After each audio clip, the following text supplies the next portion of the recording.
I would ask now the Commissioner, you have once more 5 minutes. Thank you. Thank you very much, Chair, honourable members. Thank you very much for your contribution to our debate today. I am very glad that despite of the many criticisms that I heard, it is clear that we all care about cohesion policy in this House. And how Mr. Zeller put it, and many of you put it, this is the most visible policy that we have that changes the life of the people in the last 40 years since the creation of the ERDF, Regional Development Fund. So I think this debate could not come at a more timely moment. Of course, I heard a lot about the delays. They refer indeed to the limited amount of Commission payments, but in fact spending and project selection rates in 2016 are similar with the level observed in 2009 in the previous programming period.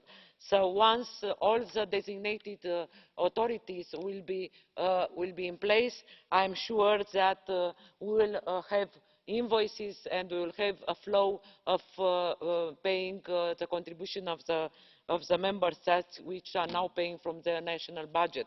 As I said, on the ground, the reality is completely different.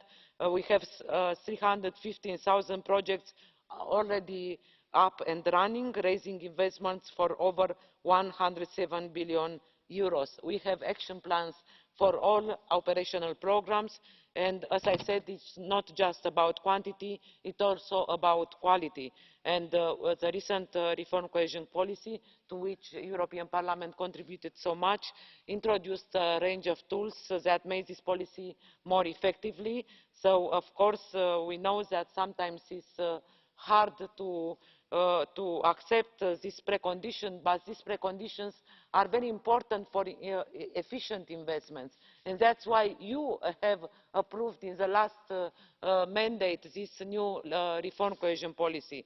And dear members, of course, I am convinced that we can do even better. When we spoke here in front of the Regional Policy Committee, the key word is simplification. But when I'm going to the Cont Committee, the key word is control. So we have to find the right balance, because you are both right. We need simplification, and in the same time we need the better control of how taxpayer money are used. And you are right about simplification. But I would like to tell you, Mr. Fernandez, Mr. Buda, that shared management means also shared responsibilities between the Commission and Member States. And you know very well, and for instance, Mr. Buda, you know very well that there are many Member States, including in the country we both know the best, that there are many requirements that are not EU requirements. It's also red tape, gold plating, national adding requirements, and we have to also convince Member States to make the simplification of the beneficiary. As you said, you are right. The beneficiary should be our ambassadors, the presidents of the regions, the mayors, because this is the only policy which is working hand in hand with the local representative of the citizens. Thank you very much. So please spread the word among your colleagues in this House. You come from a town where I don't know if people know how many things were done by the European Union.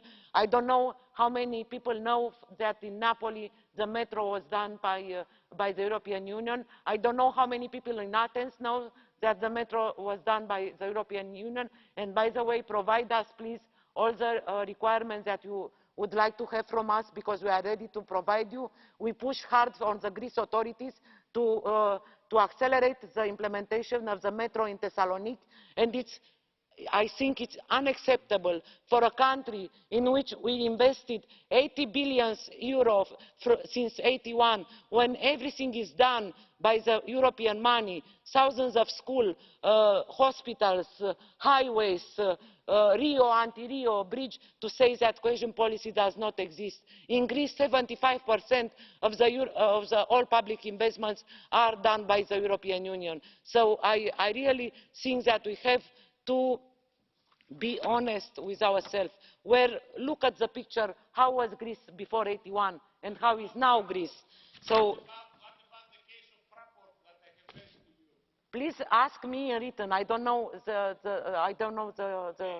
Colleague, let the Commissioner finish, So please. thank you very much.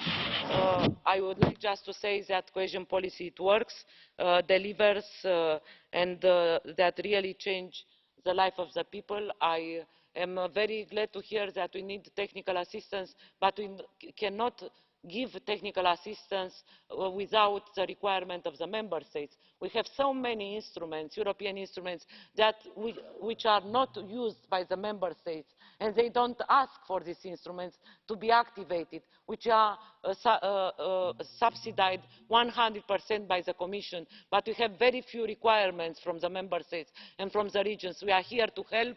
We are here to improve this policy, and I am here to fight for this policy for post-2020. And all political groups know that we already work together with the Committee of the Regions, with you, to a better and more effective European policy. Thank you very much.